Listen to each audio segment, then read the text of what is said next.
Representative Alexandria Ocasio-Cortez is proposing a 70% marginal tax rate on earnings above $10 million, which she refers to as the tippy top of the income scale. First, do you think this is plausible? And second, if so, what would the wealthy do in that scenario? That's a great question, and she's a very powerful force, this young woman. I think she's, they portray her as a bartender, and she's young and attractive. I think she's under 30, and she's kicking butt out there. And she makes a lot of sense. I'll listen to her on 60 Minutes. She made sense. She says, why are we spending so much money on the military but ignoring our own people? And I can't fault her for her logic system, but I don't think she knows jack about taxes either. So if you're making $10 million and you're an employee, you're really an idiot because there's other things you can do. So I think it's best. So I'm not against her or pro her and all this. I'm just saying she doesn't know anything about taxes. That's all I'm saying. So, Tom, what would you say to that? Well, it's an interesting proposal in the first place because it is the tippy top of taxpayers. What's so interesting, though, is Robert, as you know, with the right financial education, you can make $100 million a year and have less than $10 million of taxable income.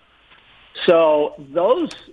We must say that again. You can earn $100 million a year, but $100 million a year and have less than $10 million of taxable income, which is good. So. Which is great. Okay, so those people, I was as I hear this question, I'm going, well, this is not going to affect my clients at all because clients make a lot of money, but they're going to show less than $10 million of income. You're exactly right. It's the CEOs, the corporate executives, the entertainers, the athletes. It's these people that make a lot of money in the E and the S quadrants.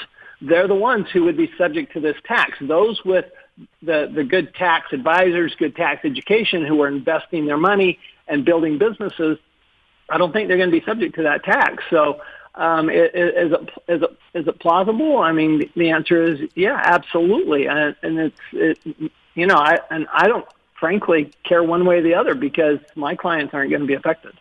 Yeah, I mean, Tom's answer is exactly correct. It's not how much money you make, but it's how you make your money. If you make your money as an employee at $10 million, you're really an idiot. I would be talking to your board of directors to figure out how I can take that money in different ways, not as income, not on a W-2 or taxable income statement. Is that correct, Tom? Yeah, for sure. I think what you would end up with is you certainly would end up with a lot more stock options and money being made that way, because hopefully capital gains, they would not include capital gains, which I think that would be an important distinction. But I think you would change people's behavior, and the reality is what she doesn't understand is that the very rich can afford really good tax advice, and they can afford good investment advisors. And frankly, if they're showing taxable income over $10 million. Then, it's kind of a stupid tax is what it would be. So, yeah, and that's my point. So she's getting political votes, so everybody goes, yeah, let's tax those guys making $10 million. But, hey, sports fans, anybody making $10 million is not that stupid.